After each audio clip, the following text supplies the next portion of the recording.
Proverbs chapter 16 has a block of verses in the beginning of it, the first 7 verses, and then the very last verse speaks of the Lord.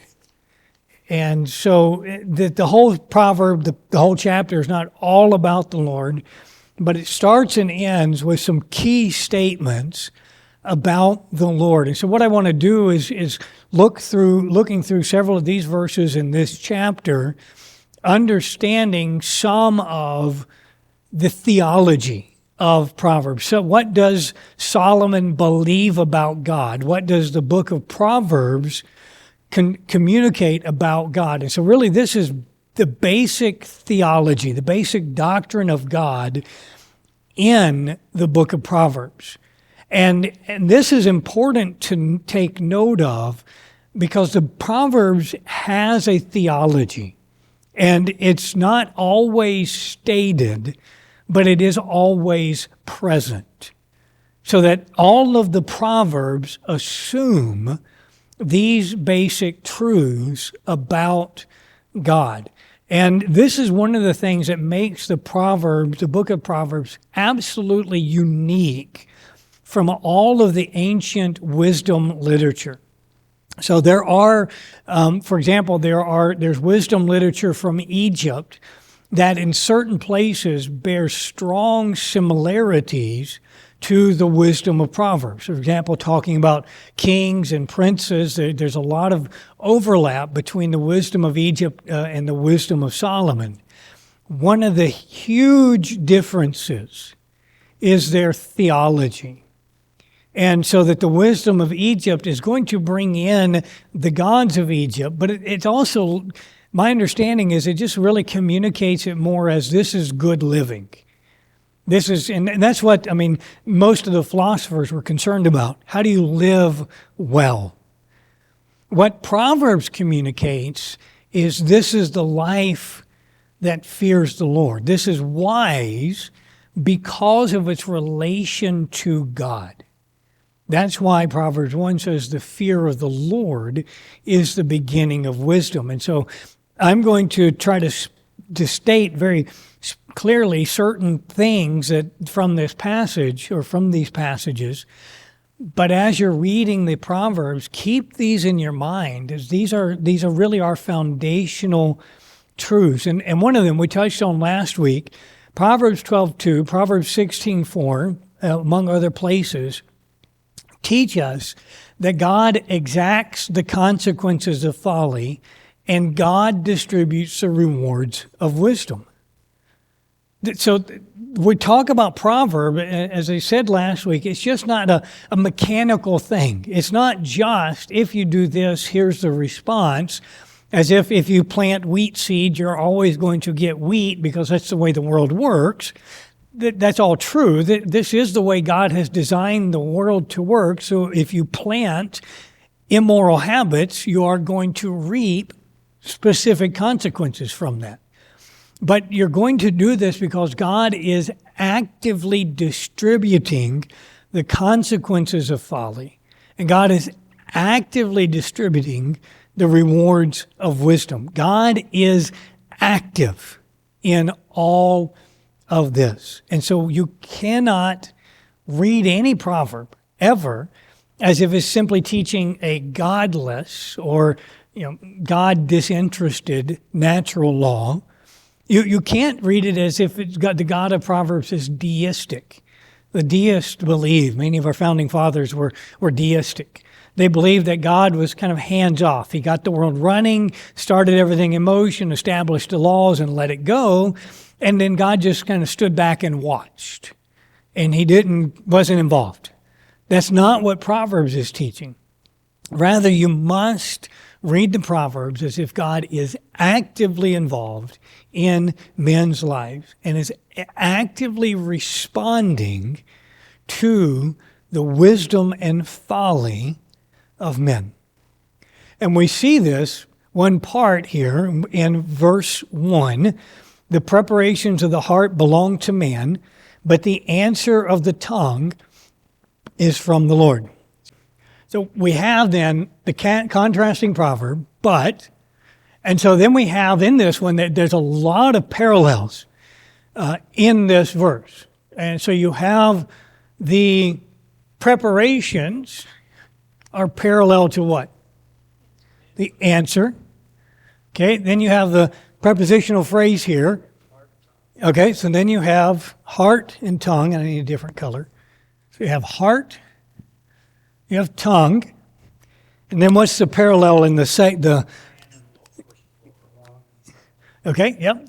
You actually have two here. So you have man and Lord, and then Jim, what did you say? Yeah. So you have belong and from. So there's a lot going on as far as the structure goes, but preparation, where does that take place?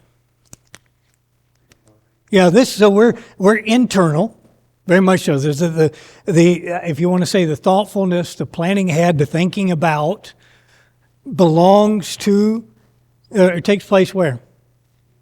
In the heart. So this is all the internal activity, and it is, if you will, of man, taking place within the man. But then we have an answer, internal or external. This is very external. So what you have is the fleshing out of the preparation. So I mean, they're directly related. This preparation leads to an answer. Where does the answer come from, if you will? The Lord. Yeah, it does. You're right. Let me ask the question differently there.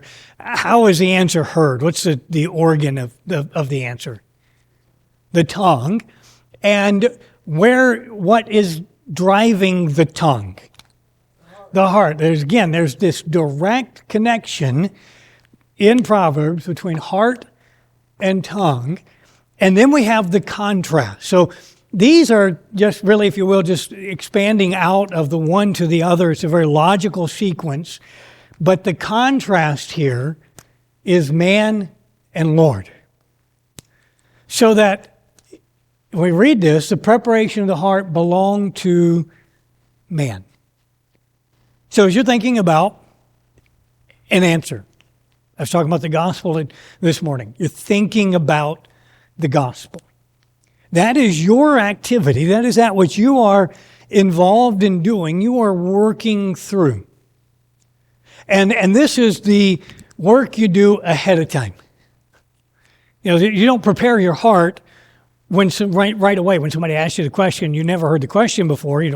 Never thought about it, and you just say something. That is not at all a preparation of the heart. The preparation of the heart is the thinking ahead of what might I say. So you're talking about the gospel, and so you're probably at some point in time, if you're witnessing to a number of people, somebody is going to say, I'm good enough to get to heaven. I've been a good, decent person. And now you're going to have to respond to that. But for that response to be a good response, you have to prepare. You know the answers, the objection's coming. You know that's going to be there. So you think through, how am I going to biblically answer this statement? And how am I going to graciously, compassionately answer this statement in a way that furthers the gospel conversation? So you have all of this preparation which is going on in your mind. That's part of what I was saying this morning about being able to give the gospel, knowing it such a way you can spout it out in 30 seconds or less. It's just so much a part of your mind and heart. That's that preparation. And again, it's internal. What's the heart? Heart is that core of who you are that drives everything else. So it is the center of your being. It's who you are. It's what you desire. It's what you long for. It's related to what you plan, how you respond to things. It is that immaterial part that is you and from which everything you do comes. So it's not easily definable by any means, but it is that core of your being that I'm avoiding those words because its soul and spirit are not identical with heart. There's a lot of overlap, and essence is a really good word for that. It is just simply who you are in the entirety of your non-physical makeup there. So we know the heart drives the tongue, but all this preparation takes place in the heart. It is yours. But then when you get into the situation, so now you're giving the gospel, you've prepared your heart to know the gospel, to maybe answer an objection that's very common, and you get there in that situation and somebody says, so I think I'm good. I don't cuss in front of old ladies. I'm going to heaven. I actually had a guy tell me that one time. So it's stuck in my head for many years because it's like, wow, that's your standard. But anyway, so they say something. I think I'm good enough to go to heaven. Now you have to answer them. What is the source of that answer? From the Lord. So that when you get to the answer that, you've prepared for, your heart is prepared for, but you get to the answer when now your tongue is talking. What comes out, Solomon is saying, is from the Lord. Now, this does not mean I shouldn't prepare. God's going to tell me what to say when I get there, so I don't need to study or think about it. That is not what this proverb is saying at all. He is saying, I would argue he is saying, you do prepare. In fact, there are we're going to get to it when we talk about speech in Proverbs. There are numerous Proverbs that tell us to think and plan wisely for our speaking. So we have an obligation to prepare, but in the midst of that, when we get to the heat of the moment, whatever the conversation is, ultimately we recognize that the answer we give comes from the Lord. It does not come from my good preparation, though that's a vital part of the process. It ultimately comes from the Lord. And this tells us something about the God of Proverbs. So what God does, directs men's words. So we have a couple things going on here. But we can summarize it simply, God is the one who directs our speech. Now, to break this down and think about it, I've given you, and I'm going to do this throughout this study, throughout the second half of this Proverbs study, is I'm going to give you a list of principles from the verse and then some application from it. So we're not going to do it this week, but future weeks I'm going to give you an opportunity to communicate some of the principles that are in this. So we're going to get you involved in the thinking and studying about this a little bit more. But one of the principles we see, first off, is good planning is wise. I'll remind you as well, when we're talking about the Proverbs, we're talking about specific examples that illustrate general principles. And so we cannot limit this only to speaking. So we can rightly say good planning is wise. I'll use the example of the floor again. We began years ago planning to replace the lobby flooring. We're in the plans now. Stage 2 of that planning is to replace the shingles on this roof. Stage 3 of that planning is replacing the flooring in the auditorium. Stage 4 of this planning is to replace the front door. Stage 5 of that planning is to replace the furnaces. We have a plan, and we know this is all coming up. We're all going to need to, this all needs to be done. Stage 6 is when we're multi-million-dollar facility. We'll also repave our parking lot. So that's way, way down there. Where we make we're planning, and they're good plans. They're wise plans. We're planning, saving now, so we're not getting in debt to accomplish any of these things. We're planning now so that they're done while the building is still good. We're not letting our shingles get in such bad shape that a roof begins to leak. All of that is good. Proverbs absolutely exhorts us to plan well. As I've already said, Proverbs exhorts us to plan our responses well, so that we know how to answer, so that we really can, if we're thinking about our conversations, we can begin to anticipate situations or questions or options that are going to come up, and we can begin to plan well, to communicate well in that. Now, I don't necessarily mean we memorize a spiel. So go back to gospel witnessing. I know there are some who have kind of this formulaic approach, so that if I talk to the waitress and I say, do you go to church? If she says yes, I know I'm going to say this. If she says no, I'm going to say this, and it's all memorized. Then that may be good and may be necessary in certain places, but I don't think that's necessarily what Proverbs is saying, but rather that you're having a response so that you can say, she says, yes, I go to the Catholic Church. And if you try to witness in town, you're going to hear that a lot. What response now are you going to give? What is a wise, profitable, gospel-furthering response to... I don't think that fits any of the categories here. So what is a wise, profitable, gospel-furthering response to that statement? And that's what he was talking about, is this preparation of the heart, this good planning. However, man's plans do not overrule God's purposes. And so that we cannot think that because I have planned this well, that this is absolutely what's going to happen. What I want to happen is going to happen. The outcome I want is what's going to happen. Rather, we see, so that even in the preparations of our heart, when we get into the answer of the tongue, it comes from the Lord. And honestly, this is comforting. You probably, or maybe you haven't, but maybe you've been in a point where you're talking to somebody about the gospel, and you've thought about it, you've prayed about it, you've known the situation coming, you've prepared your heart to talk to them about the gospel, and then you get there and you completely forget half of what you thought through. The answer of the tongue is from the Lord. Now, if you've been lazy and not done anything, you can't say, well, that's God's sovereignty at work. But if there's been those moments where you say, I wish I'd have said this, or I wish I'd have thought of that. I wish all of the what I could have said, the hindsight responses.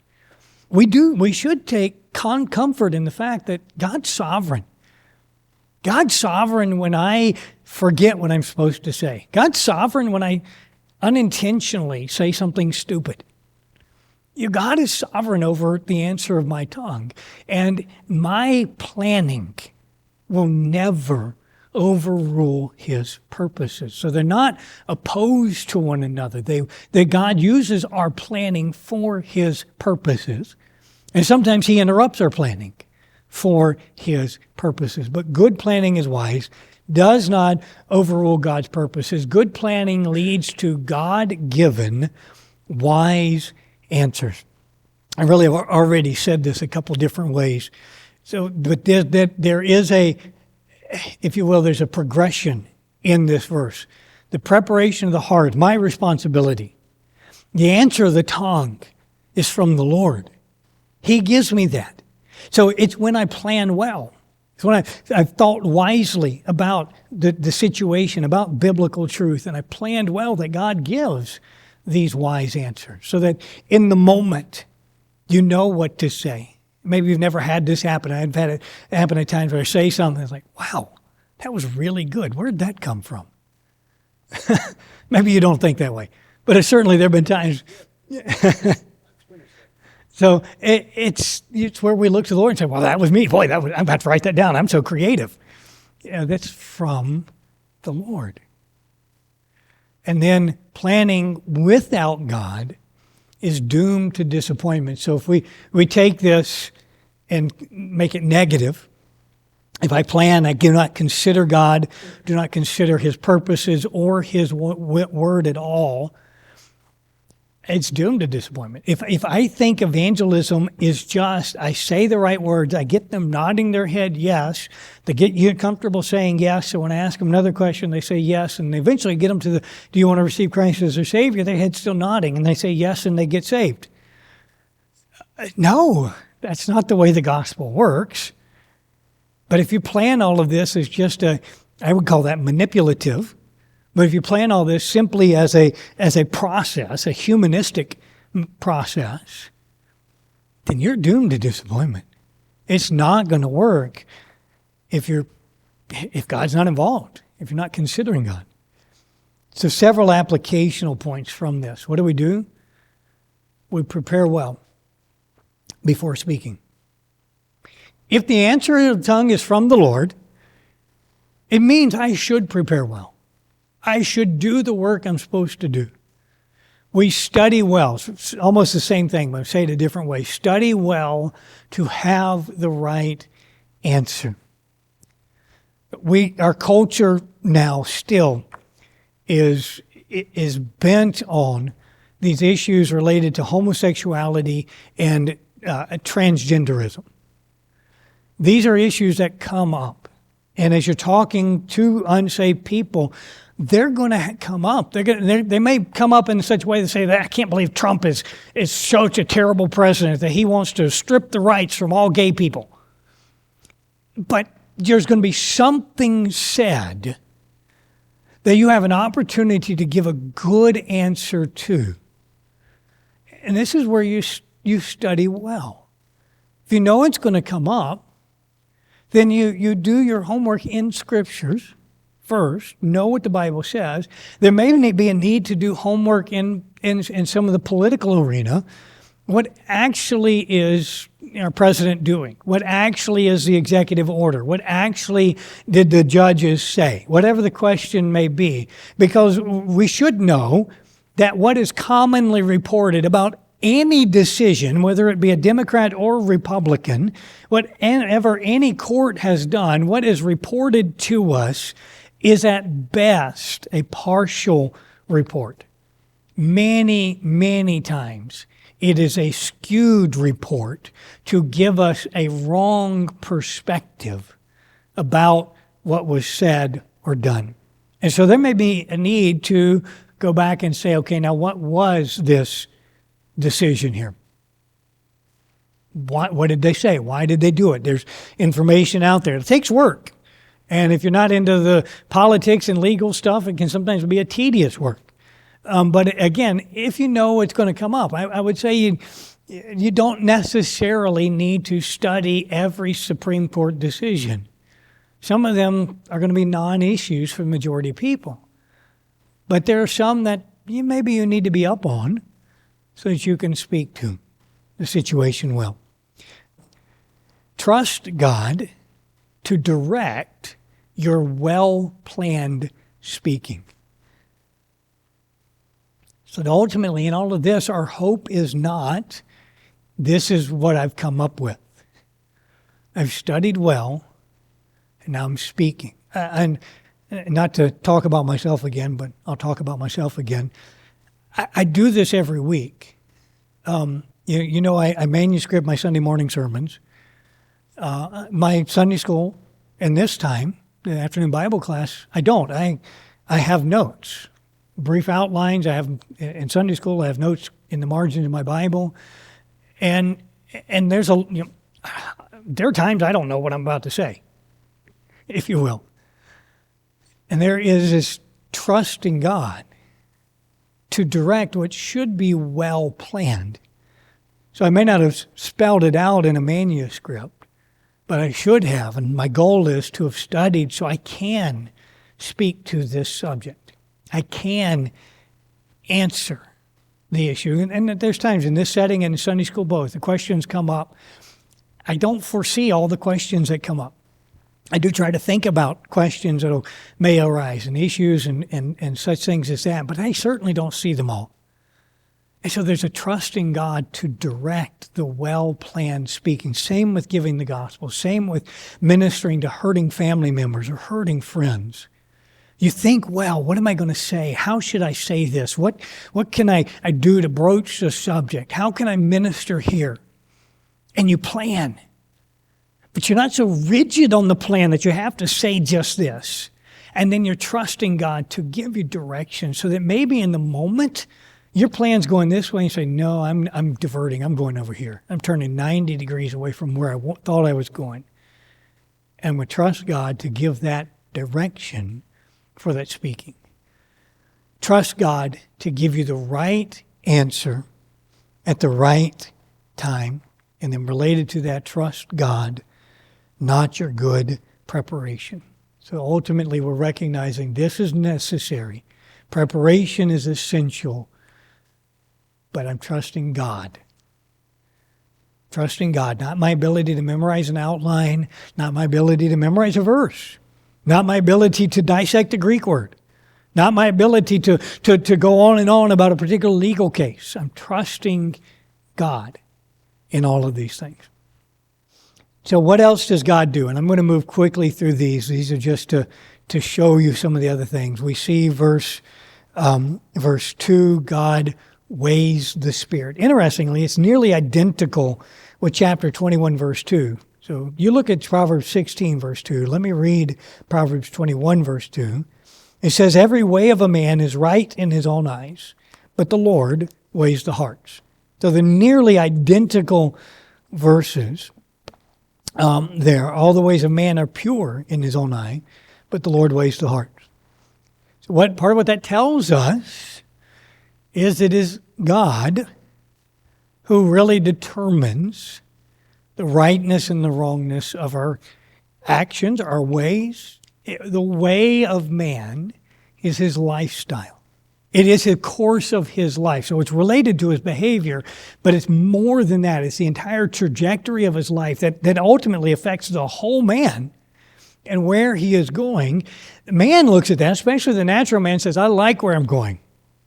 God weighs the heart. And this weighing, as Jim said, it's testing, it's evaluating. It is evaluating in light of a standard established by God. So there is a very definite, in the Hebrew word here, there's a very definite sense of there's an objective standard that your inner man is being evaluated according to. So God weighs the Spirit. God, verse 5, hates pride. Everyone proud in heart is an abomination to the Lord. Pride is repugnant. It's detestable to God. God, verse 9, rewards those who please Him. Sorry, I think there was the typo on the PowerPoint there. It's verse 7.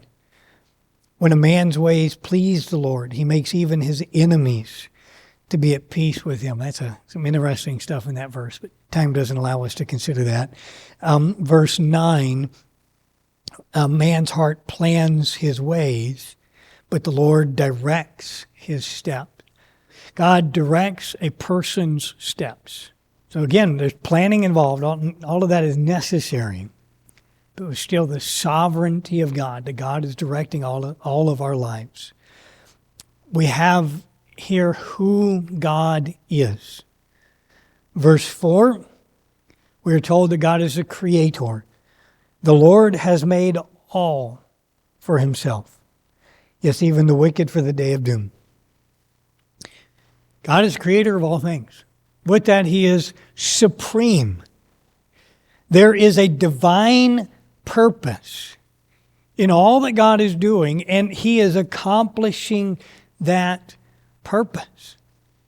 There is a supremacy here. It is God's purposes that are accomplished. He also is just. Verse 11, honest weights and scales are the Lord's. All the weights in the bag are His work. So I think we still have a division of weights and measurements. It's actually very, very important in society that we have a firmly fixed standard of weights, of distance, length, Because if your ounce is different from my ounce, and we now are trading, and I want 12 ounces of your gold bullion, and your ounces are smaller than my ounces, and I'm paying you as if they're my ounces, my larger ounces, you're getting more money and I'm getting less gold. In this culture, we're talking about a culture where transactions were made with scales, the very basic balance scales. And there were weights, literal weights, that were supposed to have a fixed value to them. So this is a 25-gram weight. So if I go into your shop and say, I want 25 grams of pigeon, I don't even know how much a pigeon weighs. So let's say 100 grams of pigeon. And so I'm paying you for 100 grams of pigeon, but your 25-gram weights only weigh 20 grams. I'm only getting 90 grams of pigeon and paying you for 100. You're cheating me. And that was absolutely what they did. They would cheat. In fact, there's some that had 2 sets of weights in their bag, so that when they were buying, they had a little bit heavier weights, so they'd get more for their money. When they were selling, they had a little bit lighter weights, so they'd get more money and you'd get less of whatever they were selling. What he says here is that these weights, honest weights and scales, are the Lord's. God is deeply concerned about ethical business practices. We're going to touch on this in a later lesson, so I'm not going to say too much about it. But what here he is saying is that God is a just God. He measures things out fairly, justly, rightly. So if he says, to keep borrowing the same analogy, I'm giving you 100 grams of pigeon, what he gives you is 100 grams of pigeon. It's not 101. It's 100, because his scales and his weights are always accurate. God is just and concerned for justice. And then God is sovereign. We already saw this in verse 9. We also see it down in verse 33. The lot is cast into the lap, but its every decision is from the Lord. There's one author, Charles Bridges, said, most interesting also is it to mark the minutiae of circumstances as parts and pieces of divine providence, a matter of common business, the indulgence of curiosity, the supply of necessary want, a journey from home. To notice these things as under the sovereign hand of God, so that when you go to crank your car and it doesn't start, it is God's providential direction working in your life. You go out, you go home, some of you have a choice. You could turn right and go up the Thompson Cut Across, or you could turn left and go to Cook's and go home. Which way do you go? Whatever it is, there's a sovereign God who directs those steps. So whether I turn left at the Thompson Cut Across or I go straight past the yellow light, I've made some choice for some reason, but God is providentially directing those choices. And this should be immensely comforting to us. It's also what's going on here in Proverbs. Is all of our choices, all of our consequences are under God's control. So if I do not look well to the state of my flocks, Proverbs 24, I may in later years be in want. Because that's the proverb says, a wise one is planning ahead, essentially. But ultimately, it is God who is orchestrating that. So that my need, or lack thereof, is related to what I've done or not done, but ultimate source is in God's sovereign hand. So that He is directing. As one has said, Charles Bridges has said, I think he's quoted others, man proposes, God disposes. I set out to do something, have a plan. My plan may or may not happen. Does God's plan ever not happen? No. God's plan always happens. What is chance to man is the appointment of God.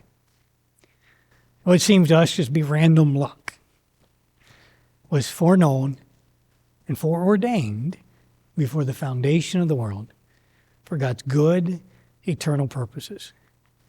The God of Proverbs, then, how do we relate to Him? We commit your works to Him. Verse 3, commit your works to Him. Your every thought will be established. So we go back to verse 1. The preparations of the heart belong to man. We go back to verse 9. A man's heart plans his way. What is necessary in that is that we commit that plan, that preparation to the Lord, that we trust Him through that. The wise forsake evil. Verse 6 says, by the fear of the Lord, one departs from evil.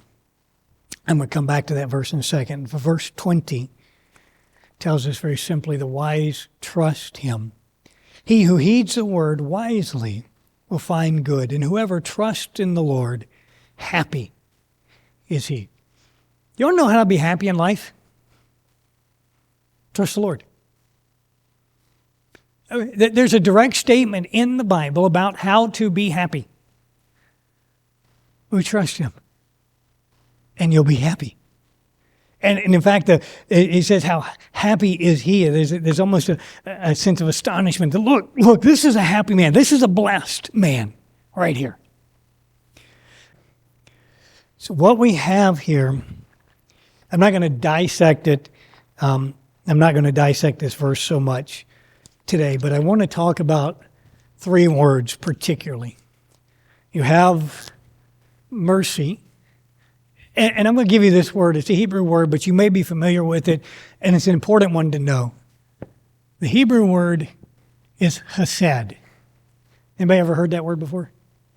Okay. So this is translated loving kindness, faithful kindness, frequently translated mercy, compassion in the Bible. Interestingly, this idea of mercy, it is a uniquely divine trait. It's certainly used of people, but it is used predominantly of God in the Bible.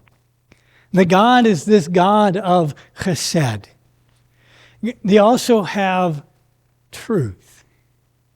So which is just what it looks like, faithfulness, accuracy. That there's what is said is what is real. What the verse says is, in mercy and truth, atonement is provided.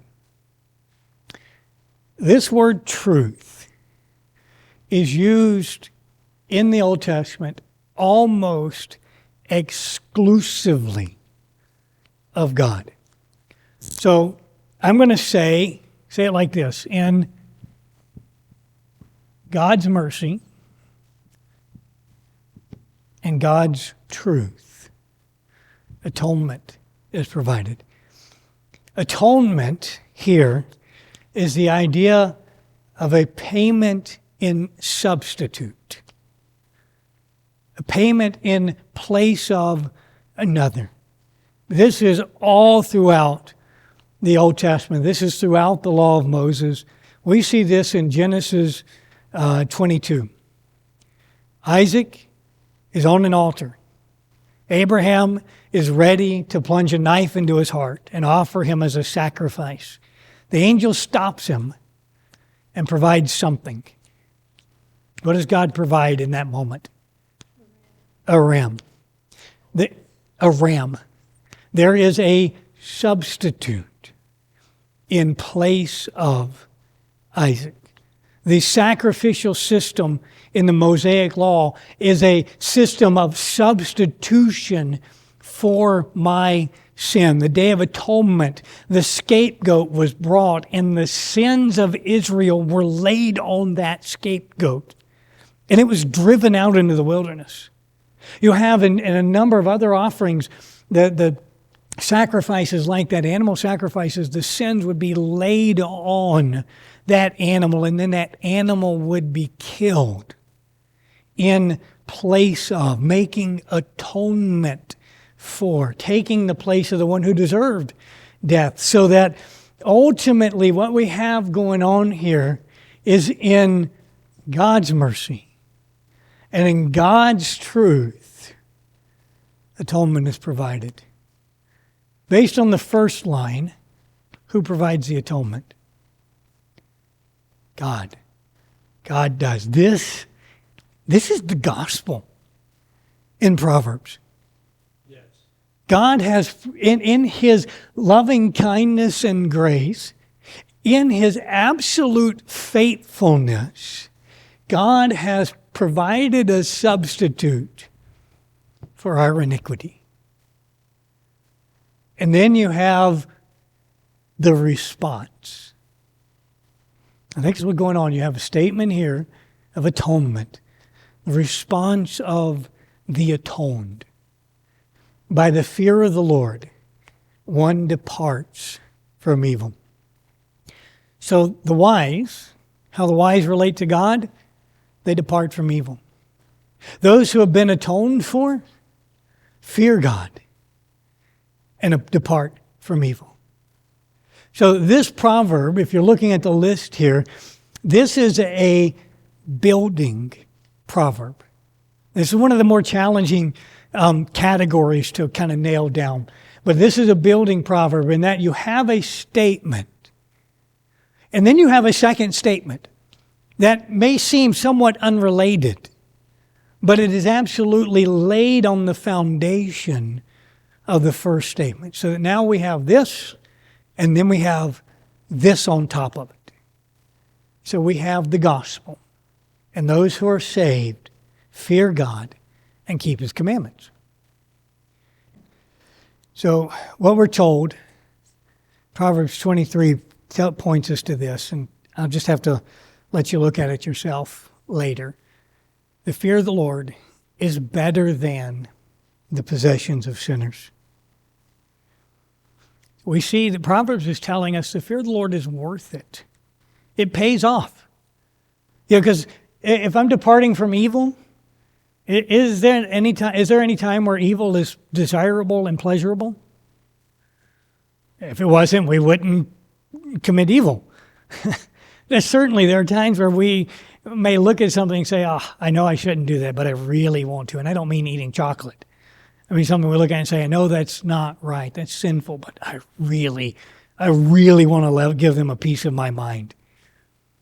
And there's maybe a sacrifice, or feels like a sacrifice, feels like it's costing me something to walk in the fear of the Lord. And what Proverbs 23 tells us is the fear of the Lord is better than the possessions of sinners. Whatever they may have, the fear of the Lord is better.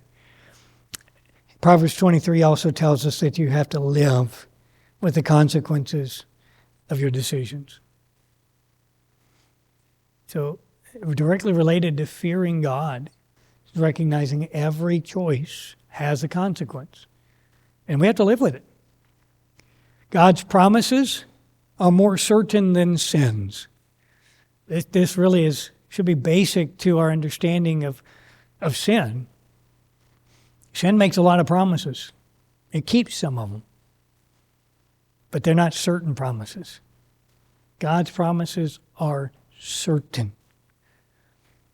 And the consequences of fearing God are superb and sure. And you have to go read Proverbs 23, 17, and 18 for yourself to figure out why I said that. But the consequences of fearing God truly are superb.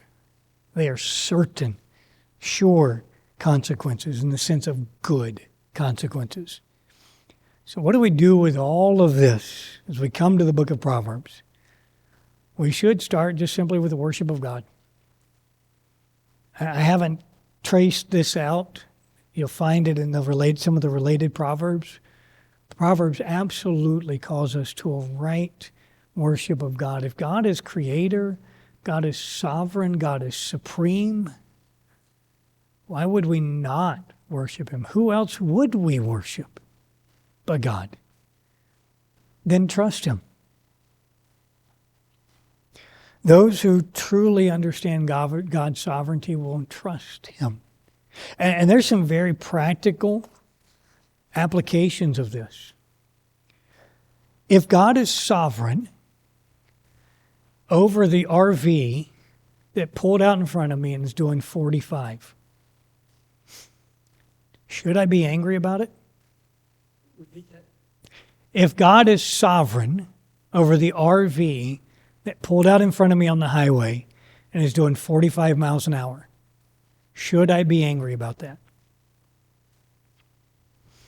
If God has good purposes, if all things work together for good to those who love God, to those who are the called according to his purpose, if I love God and I'm called by him, and he directs the steps of the person in that vehicle to make that choice, should I be angry? If I am angry, I am suggesting that I know better than God does. I am suggesting that God's providential guidance of the world is not as good as it could be. And that's obviously a very dangerous way to live, to say the least. This not only talks about, anger, fear. Do I have to be afraid that, somebody's going to break into my house and murder me in the night? Do I live terrified about that possibility? Lock your doors, yes. Get an alarm system. Yeah, that's all fine. It's part of that. It's not up there anymore, but that's part of good planning, wise planning. But do I lay awake at night staring at the ceiling, wondering what every little creak and sound is? If God is sovereign, if God is in absolute control of every circumstance, if I get murdered in my sleep, has God failed to wisely and excellently order the world? Not at all. Worry. If I can't pay my bills tomorrow, has God's sovereign rule failed in some way? This eliminates the need of superstition. This idea of words have power. If I speak it, I will call good or bad things into existence. If God is sovereign, the words that I speak will not change his purposes and plans. My words will not call evil into existence because God is sovereign over all things. This certainly confronts pride. I'm not in charge. Not at all. We should all do the best we can to do the best we can. But I'm not in control. It is in God's hands, and that should remind me and humble me always. So we trust God in practical ways, not just saying, I trust God, but trust God by not losing a temper, not laying awake worrying about what tomorrow might be, not walking around arrogant. We also work diligently. That's, again, implicit in verses 1 and 9. We work diligently. Plan in submission to God and in dependence upon him. So that your planning is always under God's control. And I've drawn this out, but maybe you've already seen the connection. If God is sovereign over everything I'm doing, God's sovereign over the preparations of my heart. If God's sovereign over everything I'm doing, God is sovereign over my plans.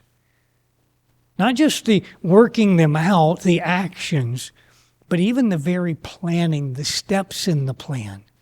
God is sovereignly directing all of that. So submit to him. Depend upon Him for that direction. James 1 again promises, if any man lacks wisdom, let him ask of God, who giveth to all men liberally and upbraideth not. You're looking at something you're trying to work out, a plan you need to make. It should be, Lord, I need your wisdom. I need you to give me understanding in this situation so I can navigate my life wisely for your glory. That's part of what this looks like. We should be honest. We should be like God. We should not be cheating others. We should not be lying to others. It should be absolute honesty. We should examine our motives, because God does. We should examine our own motives. There should be that humility. We should ultimately choose wisely. We should be making wise choices, striving to make the best choice we can about the options that life offers us. And then finally, fear God. This, again, is the foundation. This is the beginning of wisdom. If we do not have this fear of God, we will not have wisdom. So fear Him.